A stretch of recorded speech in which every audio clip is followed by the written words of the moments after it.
아멘. 우리 인생의 어떤 중요한 일들을 결정해야 되고, 또 내가 누구인지, 나는 어떤 일을 하고 살아야 할지를 생각할 때마다 우리가 어디서, 어떤 마음으로 이런 것들을 생각하고 결정해야 할지를 오늘 디모데후서 4장 1절에서 말씀해주고 있는데요. 사도 바울은 하나님 앞에서, 그리고 예수님 앞에서, 그리고 예수님께서 다시 오실 그 재림의 때를 기억하며 또 하나님의 나라를 사모하는 마음으로 우리가 살아가야 하는 것을 말씀해 주고 계십니다. 하나님 앞, 하나님의 앞에 우리가 예수 그리스도의 이름으로 나아가면 그 자리는 은혜의 자리가 되는 줄 믿습니다.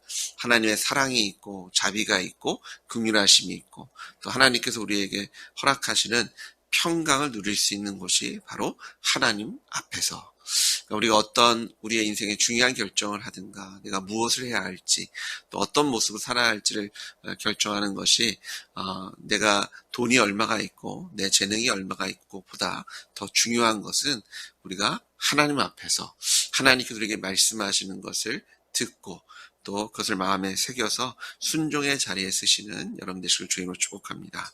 또한 하나님 앞에서와 또 예수님 앞에서, 근데 예수님을 설명하는데요, 살아있는 자와 죽은 자를 심판하실 기름 부음을 받으신 예수님이다 라고 설명합니다.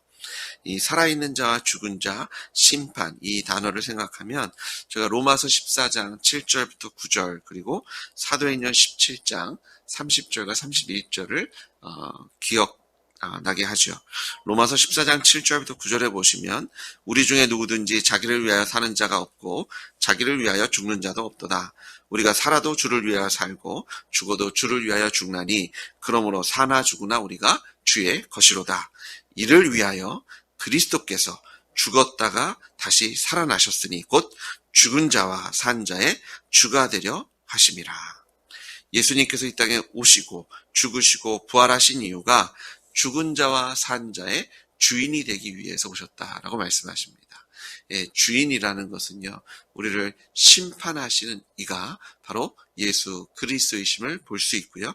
사도행전 17장 30절 31절에도 알지 못하던 시대에는 하나님이 간과하셨거니와 이제는 어디든지 사람에게 다 명하사 회개하라 하셨으니 이는 정하신 사람으로 하여금 천하를 공의로 심판할 날을 작정하시고 이에 그를 죽은 자 가운데서 다시 살리신 것으로 모든 사람에게 믿을 만한 증거를 주셨음이니라 하시니라. 아멘. 예수님께서 십자가에 죽으시고 부활하심으로 우리를 심판하실 이가 예수님이심을 하나님께서 보여주신 줄 믿습니다. 예수님께서 참 하나님이시며 우리의 시작과 끝이 되시는 창조주, 우리 심판주이신 것을 하나님은 예수님의 십자가 부활의 사건을 통해서 우리에게 분명히 선포하고 계시죠. 사도 바울은 예수님 앞에서 우리가 인생의 중요한 일들을 생각하고 결정해야 되는데 그 예수님은 살아있는 자와 죽은 자를 심판하실 기름 부음을 받으신 우리의 왕과 하나님이심을 선포하고 있습니다. 그래서 우리가 예수님의 이름을 의지해서 하나님 앞에서 또 예수님 앞에서 우리 인생을 바라볼 때 우리가 하루도 또 한시도 1초도 낭비할 수 없이 주님을 위해서 먹든지 마시든지 사나 죽으나 우리가 주님의 것으로 인정하시며 하나님의 나라를 위해서 살아가시는 연대시 주인을 축복합니다. 사도 바울은 그가 나타나실 것과 그의 나라를 두고 엄히 명하노니 3장 1절에도요. 너희는 이것을 알라 말세에 고통하는 때가 이르리니 말세 예수님 다시 오실 때를 기억하면서 시간을 낭비하지 말고 우리의 인생을 영원한 것을 위해서 투자할 것에 대해서 순종할 것에 대해서 말씀하시죠. 그럼 우리가 도대체 어디에다 무엇에 생명을 두고 살아야 되냐 봤더니요. 디모데후서 4장 2절에 너는 말씀을 전파하라. 복음이 우리의 삶의 원동력이 되는 줄 믿습니다. 복음이 우리의 삶의 원동력인 이유는요. 우리가 복음으로 말미암아 생명을 얻었기 때문입니다. 그리고 복음으로 말미암아 우리가 하루하루를 살아갈 수 있는 힘을 얻는 줄 믿고요. 이 복음이 우리의 인생의 목적이 되고 목표가 되며 또 이 복음으로 말미암아 우리가 열매 맺고 기쁨과 평강을 누리는 삶을 살아갈 수 있는 줄 믿습니다. 이 말씀을 전파하라고 말씀하십니다. 이 복음을 전파하는 것은요, 단순히 입술의 문제가 아니라 삶의 문제인 줄 믿습니다. 사도 바울은 디모데 전서와 후서를 통해서 우리가 말씀에 사로잡힌 자가 되어야 되는데 입으로만 그냥 말로만 하는 자가 아니라 삶으로 보여줘야 함을 계속해서 디모데에게 말씀하고 있죠. 우리가 집사를, 교회 일꾼을 뽑을 때도 그냥 뽑는 것이 아니라 시간이 되었다고, 연수가 되었다고 돌아가면서 하는 것이 아니라 정말 모범이 되고 하나님께서 기뻐하시고 그 삶에 열매가 있는 사람들을 뽑으라고 하는 우리가 하나님께서 세우시는 것처럼 우리의 복음을 전파하는 것은요, 입술의 문제가 아니라 우리의 삶의 문제임을 우리가 바라보게 됩니다. 사도 바울이 말씀을 전파라는 것은요, 단순히 저희가 자동차에다가 물고기 스티커를 붙이고 다니고 아니면 그냥 편말만 들고 다니면서 예수님이 부활하셨습니다. 그분이 나의 주님이십니다. 라고 말만 하는 것이 아니라 부활하신 예수님과 동행하는 삶. 정말 예수님이 부활하셨다면 그 예수님이 나의 주님이시라면 나는 돈을 이렇게 쓸 것이고 내 시간은 이렇게 사용할 것이며 우리의 가정은 오직 하나님만 예배하겠다라는 그런 삶의 모습으로 하나님께서 허락하신 이 직장과 기업은 이렇게 운영할 겁니다. 하나님께서 친히 이렇게 운영하십니다를 삶으로 보여주시는 여러분들 주님으로 축복합니다. 특히 이 새벽 예배를 통해서 우리의 인생에 우리의 삶을 주장하시는 이가 하나님이실 우리가 우리의 마음과 몸으로 고백하고 있는 겁니다. 내가 기도하지 않고는 하루를 시작하지 않겠습니다. 하나님께서 말씀하지 않으시면 제가 하루도 한 발자국도 가지 않겠습니다. 주님 인도해 주시고 주님 말씀하시고 또 주님께서 열매 맺게 하실 줄 믿습니다. 오늘 이 믿음의 고백으로 새벽 예배 나오신 여러분, 또 기도하는 우리 지체들의 삶 속에 하나님의 역사가 끊임없이 우리에게 축복과 은혜와 능력으로 채워주실 줄 믿습니다. 자, 말씀을 전파하는데요, 때를 얻든지 못하든지 못 얻든지 항상 힘쓰고요. 그리고 그냥 전하는 것이 아니라 범사에 오래 참음과 인내함으로 가르칠 것을 말씀하십니다. 디모데후서에서요, 계속해서 복음을 선포하고 가르치는데 온유한 마음으로 인내함으로 하나님께서 언젠가 그들을 구원하지 않으시겠느냐. 거짓 가르침에 빠진 자들도 인내함으로 계속해서 복음을 전하다 보면 그들이 다시 돌아오지 않겠느냐. 하나님 안에서 인내함으로 복음을 선포할 것을 말씀하시고요. 단지 인내할 뿐만 아니라 또한 가르치는데요. 이 가르침 안에 세 가지를 말씀하십니다. 경책, 경계, 권하라. 이 경책이라는 단어는요, 증거를 대다, 유죄로 판결하다, 질책하다라는 의미를 갖고 있습니다. 그래서 이 경책한다는 것은요, 증거를 제시하는 겁니다. 왜 이것이 맞는지, 또 왜 이것이 틀렸는지. 그래서 그냥 감정적으로 뭐 경험을 호소하는 것이 아니라 하나님의 말씀에 이렇게 돼 있지 않느냐. 우리에게 십자가 부활이라는 증거가 있지 않느냐. 그래서 증거를 제시하면서 우리가 가야 할 길을 보여줘야 하고요. 또 경계라는 단어는요, 이 경책이란 비슷한 느낌을 갖고 있지만 조금 다른 것이 비난하다 혹은 벌하다라는 뜻을 갖고 있습니다. 그래서 경계한다는 것은 잘못을 분명히 보여주고 그것에 합당한 값을 치르게 하는 것이 경계입니다. 영어에서는 이것을 리뷰이라고 되어 있는데요. 아주 호되게 꾸짖을 때 사용하는 단어가 리뷰입니다. 그래서 잘못됐다는 것을 보여줄 뿐만 아니라 그것에 합당한 값을 치를 수 있도록. 어떤 의미냐면 정말 우리가 말씀대로 살아야 하는 것을 그 삶 속에 새겨줘야 하는 것을 우리가 보게 되고요. 마지막으로 권하라라고 말씀하시는데 이것은 용기를 북돋우다, 위로하다라는 뜻을 갖고 있습니다. 우리가 책망하고 또 가르치고 경책하고 경계할 때 우리가 어떻게 보면 길 건너 불구경하듯이 얘기하는 것이 아니라 그와 함께 동행함으로 또 인내해 줌으로 그를 세워주는 마음, 사랑하는 마음으로 가르치고 경계하고 경책할 것에 대해서 말씀하고 있는 것을 보게 되고요. 또한 우리에게 오래 참아야 하는 것을 좀 그 이유를 설명해 주시는데 4장 3절에 보시면 때가 이르니 사람이 바른 교훈을 받지 아니하며 아무리 진리를 얘기해도 듣지 않는 역사 속에 예수님께서 하나님께서 십자가 부활이라는 확실한 증거를 주셨음에도 불구하고 사실 복음이 얼마나 이성적이고 논리적인지 모릅니다.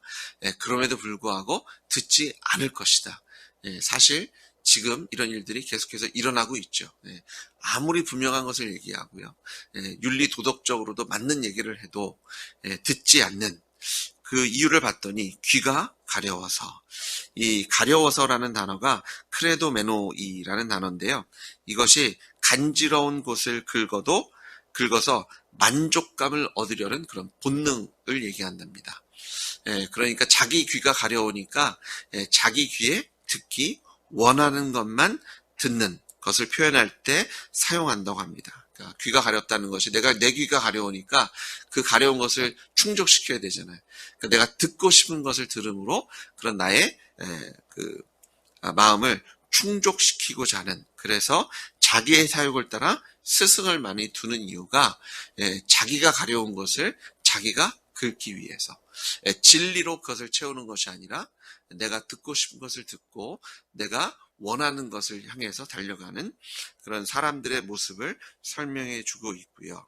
그리고 결국은 그 귀를 진리에서 돌이켜 허탄한 이야기를 따를 것이다. 우리가 복음을 전해야 할 때 끝까지 전하고 계속해서 전하고 인내함으로 전해야 되는 이유가, 아무리 저희가 진리를 얘기한다 할지라도 세상은 이것을 외면할 것이고 다른 것에 눈을 돌릴 것이다 라고 말씀하십니다. 하지만 여기에 포기하지 말고 끝까지 복음을 전할 것을 말씀하고 있는 것을 우리가 바라보게 되죠. 어쩌면 복음을 전할 때 마음이 답답해서 포기하고 싶을지도 모르겠어요.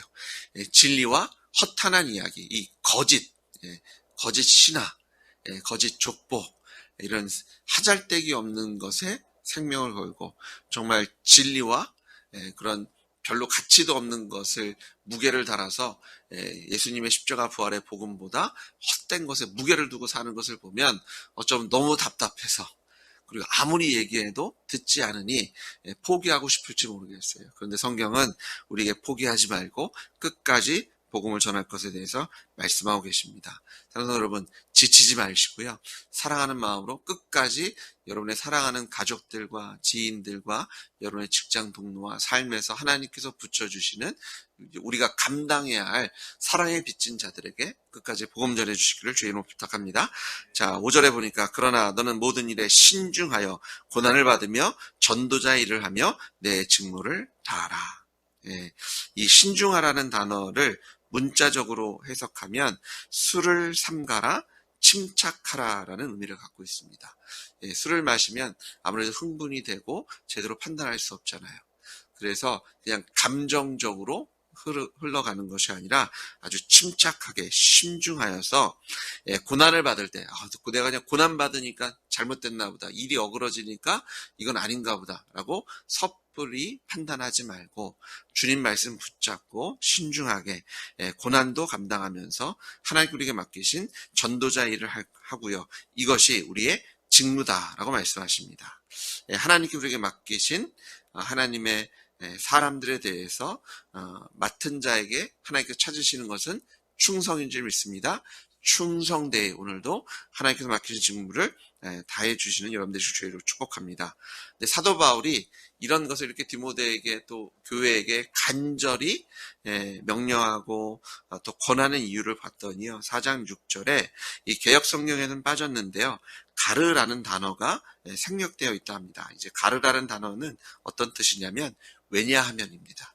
내가 지금 디모데에게 그리고 교회에게 이렇게 간절히 때를 얻든지 못 얻든지 복음을 전파할 것, 믿음의 본이 될 것에 대해서, 그리고 나와 함께 그 고난을, 복음 때문에, 복음을 위하여 고난을 겪자라고 권면하는 이유가 왜냐하면 전제와 같이 내가 벌써 부어지고 나의 떠날 시각이 가까웠기 때문이다 라고 말씀하고 있습니다.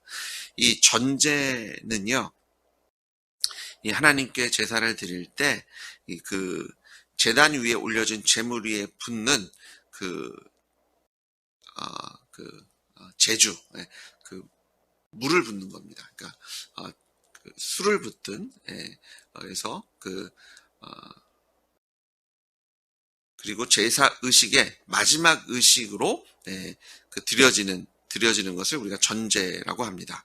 지금 사도 바울이 자신을 전제와 비교하면서 이제 삶에 하나님께서 드렸던 자신의 삶의 이제 마지막 전제로 드려지는 제주로 이제 하나님께 드려지는 그 제물 위에 이제 마지막으로 그 제사 의식을 끝내는 것에서 물을 쏟아붓고 혹은 술을 쏟아붓는 그런 의식을 통해서 자신의 그런 사역의 마지막에 와 있고 이 떠날 시각이 가까웠다라고 얘기하는데요.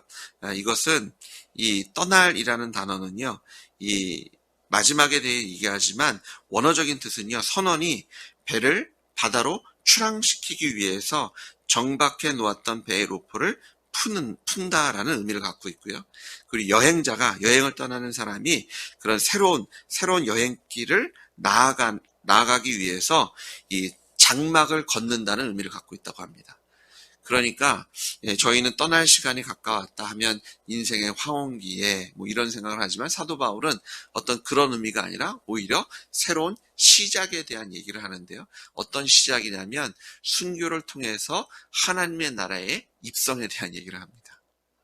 그러니까 지금 자신의 사명을 다 해서 이제는 뭐 다 끝났고 이제 뭐 할 수도 없고 이제는 그냥 조용히 마지막을 기다립니다. 그런 의미가 아니라 오히려 그는 이제 하나님 나라에 자신이 입성할 것이고 자신의 마지막을 하나님께서 허락하신 그 순교의 발걸음을 내가 뛰겠다. 그러는 그런 마음으로 이 디모데에게 그 다음을 계속해서 복음을 선포할 것을 부탁하고 있고요. 그러면서 자기의 인생을 돌아보면서 나는 선한 싸움을 싸웠고 나의 달려갈 길을 마치고 믿음을 지켰으니 이제후로는 나를 위하여 의의 면류관이 예비되어 있습니다. 그리고 이것은 나를 위할 뿐만 아니라 주의 나타나실 사모하는 모든 믿는 자에게 하나님께서 의의 면류관으로 씌워 주실 겁니다. 이것을 향해서 우리 달려갑시다. 사도 바울이 디모데후서 2장에 보시면 이 사역자의 하나님께서 맡기신 그 복음을 감당하는 사람의 모습을 좋은 병사, 법대로 경기하는 자, 수고하는 농부, 하나님께 인정받은 일꾼을 비유로 설명해 주고 있는데요. 그런 비유와 같은 선상에서 내가 선한 싸움, 나의 왕을 위해서 나의 주인을 위해서 주인이 기뻐하시는 싸움을 싸웠고 좋은 병사로서요. 그리고 달려갈 길을 마쳤고 내가 열심히 하나님의 법을 지키면서 믿음을 지키면서 내가 열심히 뛰어갔습니다. 내가 믿음의 경주를 마쳤습니다. 그러니 하나님께 나를 위해서 잘했다 칭찬하실 거고 의의 면류관으로 씌워주실 거며 이제 내가 달려가고 뛰어간 이 길을 디모데와 그리고 교회에게 함께 뛰어가고 함께 의의 면류관을 누릴 것에 대해서 권면하고 있는 것을 우리가 바라보게 됩니다. 오늘 사도 바울이 이제 순교자의 길을 걷기 전에 하나님께서 맡기신 이 땅에서의 사명을 마치고 이제 천국에 그것을 사모하며 한 걸음 한 걸음 내딛는 사도 바울이 우리에게 부탁한 것처럼 복음을 전파하는데 하나님께 맡기신 직무를 좋은 병사로서 선한 싸움을 싸우시고요. 법대로 경계하는 운동자가 되어서 달려갈 길을 믿음을 지키며 끝까지 수고하시는 여러분 되시길 주의로 축복합니다. 오늘도 주의 이름으로 살아가실 때 하나님께서 힘을 더하시고요. 열매 맺는 삶을 살게 하실 것을 믿습니다. 주님 아버지 감사합니다. 예수님께서 우리의 주와 하나님 되셔서 아버지 하나님 예수님으로 말미암아 하늘의 하나님을 아버지라고 고백하게 하시니 감사합니다. 하나님 아버지를 기쁘게 하시는 삶을 살겠습니다. 선한 싸움을 싸우고 나의 달려갈 길을 마치고 믿음을 지켰다는 것이 사도 바울의 고백일 뿐만 아니라 우리 교회의 고백이 되기 원하며 나의 고백으로 삼으실 줄 믿습니다. 우리를 위하여 주님께서 예비하신 의의 면류관을 바라보며 수고하겠습니다. 고난을 감당하겠습니다. 끝까지 믿음 지키겠사오니 오늘도 우리에게 열매 맺으며 감사가 있고 능력 있는 삶으로 주님께서 축복해 주십시오. 예수님의 이름으로 기도드렸습니다. 아멘.